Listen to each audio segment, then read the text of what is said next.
Hey everyone, welcome back. Today we're diving into a quick, effective tutorial on how to whiten teeth in Photoshop. If you've ever wanted to brighten up a smile in your portrait photos but weren't sure where to start, by the end of this video you'll know exactly how to make those teeth pop without making them look unnatural or over-edited. Let's jump right in. First, go ahead and open up Photoshop and load the image you want to work with. If it's your first time using Photoshop, don't worry, the steps are straightforward and I'll guide you through every part.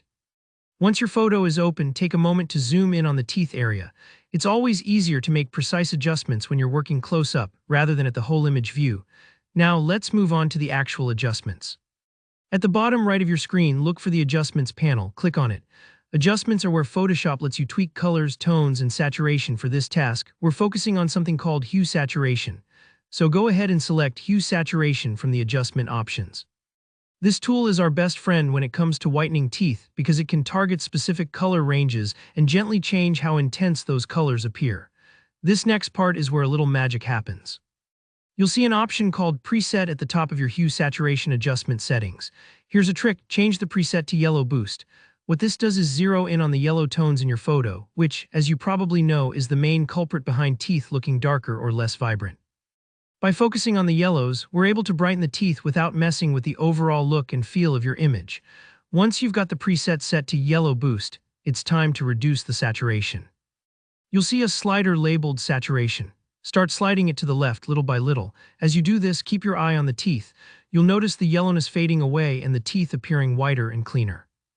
Be careful not to go too far. If you reduce saturation too much, teeth can start looking gray or unnatural. The goal here is subtle improvement, not cartoonishly white teeth.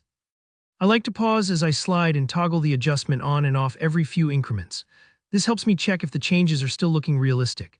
If you find that the adjustment is affecting other yellow parts of the image, maybe someone's blonde hair or a yellow shirt, don't worry, you can always use a layer mask to gently apply the effect just to the teeth. A quick tip: use a soft brush and carefully paint over only the teeth area. This way the whitening is nice and contained and you keep all those natural colors elsewhere. And that's all there is to it. Whitening teeth in Photoshop can take as little as a few minutes once you know where to look and how to use that Hue Saturation tool. It's a technique every portrait photographer or social media creator should have in their back pocket, whether you're prepping pro headshots or just sprucing up a selfie for your profile pic. If you found this tutorial helpful, be sure to hit that like button, and let me know in the comments if you have any questions or want to see more Photoshop tips. And don't forget to subscribe so you won't miss the next tutorial. Thanks for watching, and I'll see you in the next one.